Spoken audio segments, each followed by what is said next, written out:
Hey, what's up YouTube? Donovan the Smartphone Guy here to do my first impressions video of the ZTE Grand X4. So this is a phone right now that you can pick up on Cricket Wireless, so you can see that's where I got it from.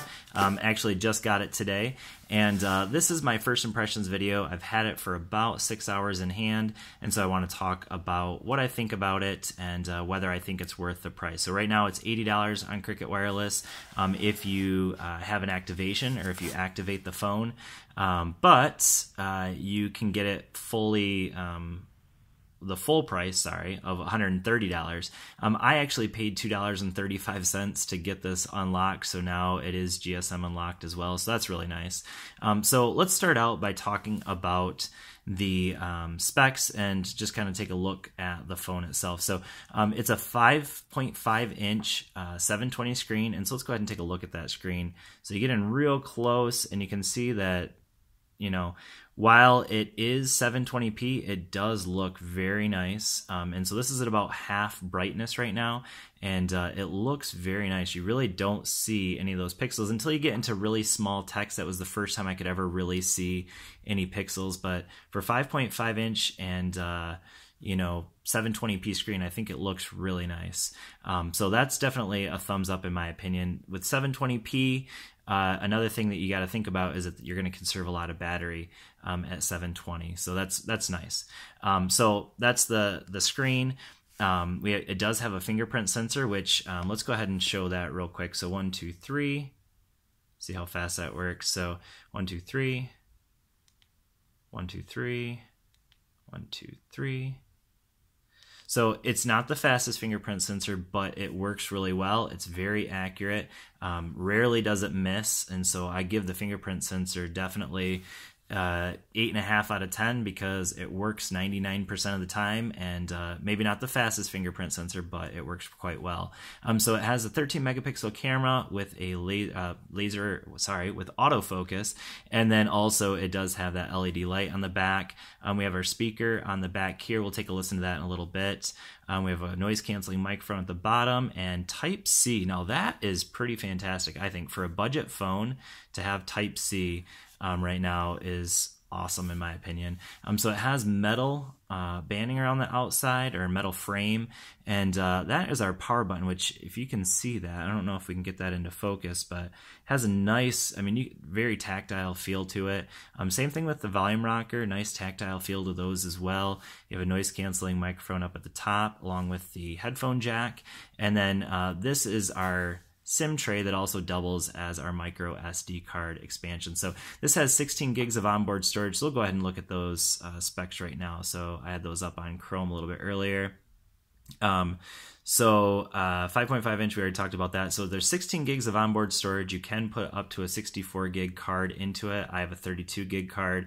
But I will say this, I'm having a really hard time figuring out how to actually get that as storage that I can use directly on the phone. I'm not exactly sure why, because normally I can get that with no problem. But with this phone, when I put my SD card in, it didn't give me the option. So something I'm going to still keep exploring as I use the phone a little bit more. Bluetooth 4.2, so that's nice because it has a more updated Bluetooth. I already talked about the cameras, so 5 megapixel up front. So the back camera does shoot full HD video, and the front camera shoots 720p. So that's kind of nice. Our 420, it has the 425 Snapdragon processor clocked at 1.4 gigahertz. That's quad core. We have our battery, 3140 milliamp hours, and it does have 2 gigs of RAM as well. I should mention that, which that's not mentioned in here. But yeah, so far, seems really nice. We have our capacitive buttons here, which you can switch the order of. So this one's currently the back button, the home button, and you can see that they are backlit, which is really nice. And so that's our recent apps, and you can see, let's go ahead and see if this will still load. Look at that, that's awesome. So that's good RAM management, because that is a game that I haven't been playing for, it's a few hours since I played that. Let's go ahead and see if it will jump into Madden Mobile. So it jumped right into, it plays right where I left off. So I want to show you something real quick while I have this up here. One thing I noticed is that it does, this is a little bit of a heavier game, and it didn't really run this super well. Let's see if we can get see if I can show you any of that lag. So we can kind of hear that speaker in the back as well right now, which for me, it's a pretty loud speaker.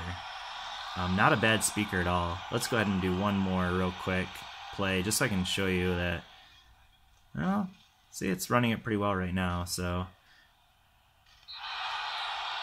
All right, so either way, the processor so far has been quite snappy in my opinion. So, I mean, you can see it just flies through things. In terms of the software itself, it is running Android 6.0 Marshmallow. It might be 6.0.1. Let's just double check that to make sure. So come down here, so about phone and 6.0.1. Okay, so a little bit newer. But if you go into the software itself, looking in the settings, you really don't see anything that is a very heavy skin at all, which is really nice. This is actually called, the launcher itself is called the stock launcher, which is similar to what you'd see on the ZTE Axon 7, and looks very similar. But really very, very, very little bloatware.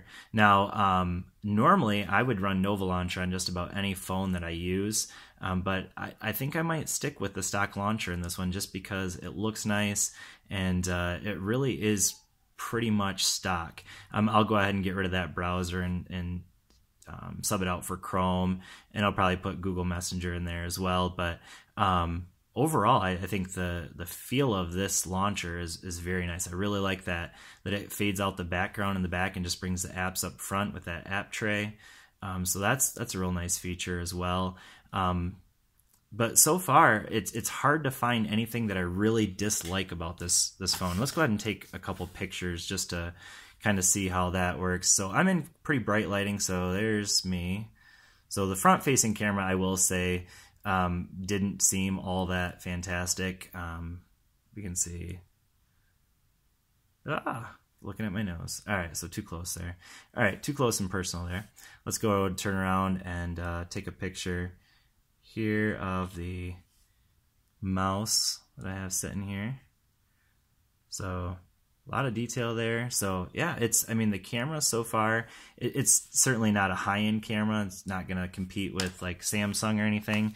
But low light pictures, I will say, didn't seem all that great. I took a few low light pictures earlier today and they didn't seem all that fantastic, but overall the cameras seem pretty solid. So that was my son watching Lego Ninjago earlier. This is a picture of my daughter, which this was a pretty low light picture. And you can see it gets pretty blurry there. Whoops. Let's see if we can get back out of there and come in here and kind of zoom in there. And you can see it loses quite a bit of detail there in that low light shot. My living room was pretty dim at the time. A picture of my kid sitting across from me in the living room, obviously watching TV. So pretty low light shot again.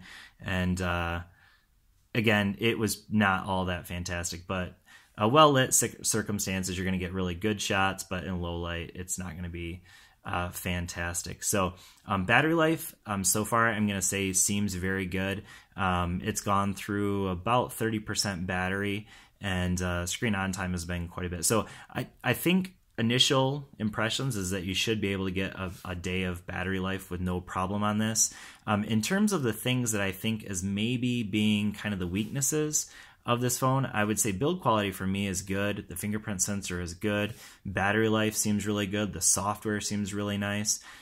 Cameras, if you're really, really into, obviously doing, taking real nice pictures, you're going to want to have good lighting with this camera. But I don't see that as a negative because this is only a phone that, I paid less than $100 for.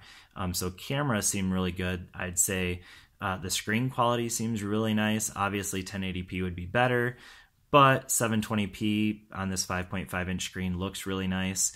So I'm not going to say that that's necessarily a negative.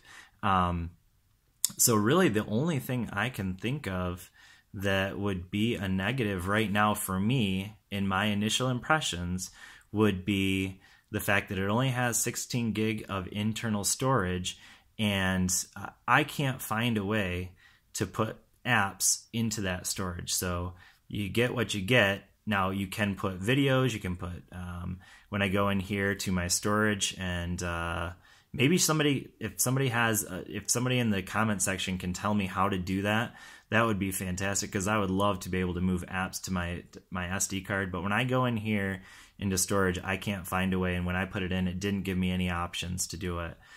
So I have my save location going to the SD card, but it's not giving me any options to actually, so when I formatted it earlier, I tried reformatting it, it wouldn't do it.